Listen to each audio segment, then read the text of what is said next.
I'm Sari Cohen with Awards Buzz. So nice Hi. to meet you. Hi. Hi. Okay, so I have to start by telling you, I watched this movie with my 4-year-old nephew, Oh, who four. is brilliant, brilliant kid, right? He turns to me at the end of the movie and he goes, Aunt Sari, this is the best movie ever. Oh my gosh. Oh my Don't show him any gosh. more movies for the rest of his life. That's Let's keep amazing. this. It's Let's keep keep it this that. forever. I love this. Yeah, we both loved it. And he had a question. He wanted to know, does Amber get to keep her tentacles at the That's a end? good What question. happens? So, if you've ever drawn on your skin with Sharpie, you know that it's really hard to get off at first. And then Mm. over time, it just washes away over time. That's unfortunately what happens with the Sharpies. Oh, Yeah, I'd assume that happens with with the tentacles. tentacles. Okay. Yeah, I think we were both secretly hoping for a sequel. I Yes, mean, we that's not to are. say Yeah. there's not going to be. There's not Yes. opportunity for it, for sure. By the Um, She way, can that is always a be drawn. very smart kid thinking about the questions. Yeah, right? Very I smart agree. kid. Yeah, we both really enjoyed it. Seth, I want to start with the inception of this, because I know how it started with your proof of concept, but what triggered the idea? Was it like a light bulb moment, or was this something you knew all along you wanted to do? There was a light bulb moment, but the groundwork had been laid. When I was a kid, my little sister got in trouble for drawing a picture of her teacher being pelted with arrows, and there was what in hindsight was a comical amount of blood in the picture. But at the time, concerning enough for all parties involved that she had to go see a counselor. And the counselor asked her, like, did you really want to see this happen to your teacher? And she said, I did when I drew it. I don't now. And then the counselor said, what I still think is maybe the most badass thing anyone's ever said to a kid, which is like, well, I think you did the right thing. I think drawing this was much healthier than doing it. And I just remember thinking as a kid, like, that's the coolest thing anyone's ever said to a kid. That's the kind of adult I want to be in some kid's life who just believes and trusts that, like, this thing that, my sister did that made all the adults in her life scared and nervous and sweaty was actually evidence that she was a good person making healthy choices. And I want to be the adult that tells some kid that someday.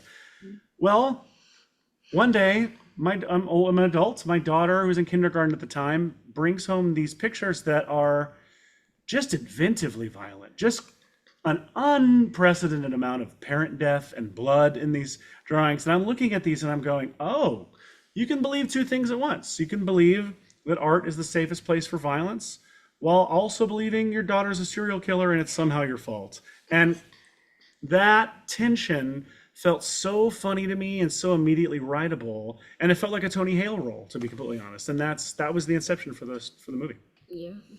This movie is so beautifully cast on every front. You Isn't should. it? They're so good. It really is. Everybody is so strong in this film. Bianca and Callan, this is when you read the script, something like this that is so inspiring and so creative, and you get to have so much fun with it. What was it about these roles that really inspired your creativity?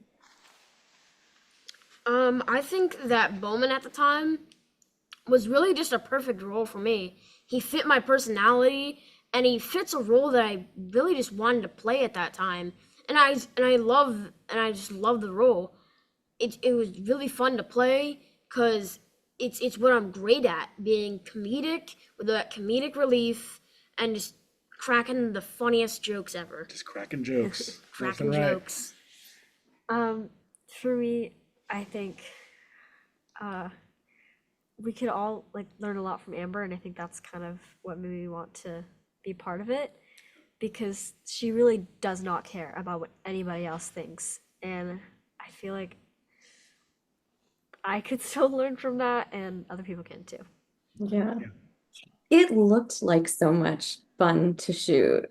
Is there like something from each of you, something while you were filming, a moment that really stood out that was maybe the most fun for you? Do you have one, Bia? It would probably be the school bus. I Oh, he know, School took bus was mine. really He took fun. mine. I know it was like miserable because it was August in Nashville, and it was like, you know, really hot and sweaty, It but was. And humid. yeah, and humid. But And school buses aren't air conditioned for some reason. that's some so weird to reason. me. Yeah. But Yeah, yeah, like the one bus. Like, of course, like we can have public transport buses being air conditioned, but a school bus is But a not our totally children. different. But anyway, we won't get Yeah. into that. But um, no, go ahead. I sorry. cut you off. Yeah, I feel like there's a lot of memories on that bus. I feel like Yeah, we even lots of sang memories. "Never Gonna Give You Up." I do remember that. Oh yeah. Never gonna give you. You guys did that up, on the bus? I Yeah, don't remember we that did at that all. on the you bus. down. That's funny. My favorite memory was crashing that bus into a cornfield because it was miserable to shoot on. And I'm so glad to hear that they had fun. That actually brings me so much relief and joy because for me, I was like, I'm torturing a large group of people by putting them in this metal box in the heat and making them go insane and delirious. But then we got to crash into a cornfield and it was very, very fun. It was very satisfying, almost in a Yeah. moment. Yeah. It's like expelling a demon. Be gone, demon. That's exactly what it was. Exactly. Yes, perfectly. And I think another a little fun moment for me that I think I will always remember on set are like the breakfast breaks and stuff. Like when we first arrived, because for one, I just love eating. I liked food, and the Rich man. breakfast was usually pretty good. Like when we were in the forest, filming in the forest, we had like nice biscuit breakfast sandwiches. They were pretty good. We could break Oh, these yeah. meals down for you if that's Oh good yeah, content. yeah. Just we got a full like 5-star meal. 5-star meal. They were great. Hey, yeah. Although you did get to spray a hose inside a house. I did and, get to spray a hose and inside that's, a house. I think that would also match for the that most was fun also you've pretty maybe had. fun. And also shooting the big gun at the Don't spoil things. Don't spoil things. I mean, but a lot. You've seen it, but You've yeah, seen I don't want to spoil it for a lot of other people. cool things happen that were fun to do. Yes, and I like just hanging out with the other kids too. It just gives it a more of a personal dynamic. It's not just work. It's fun work. fun. It felt like movie camp. In fact, Bia, you told me something. movie This camp. was your first movie. What was it? Working with kids.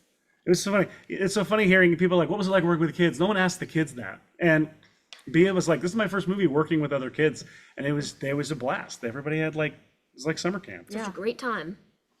Well, it came across on screen. I'm just excited our audience got rickrolled today. They did. Absolutely The whole did. audience is like screaming. They're like watching on the table, and they say, "Damn!" Oh, man. Imagine getting rickrolled in 2025. Wow. By a so kid. disappointing. Disappointing. This is what it's all about. Like you three are fantastic. I'm so happy we got to hang out today. I so love the movie and Oh, love thank you so much. you. It's been such a pleasure. Oh, for us too. Thank you so Yeah, much. thank you. Thank you.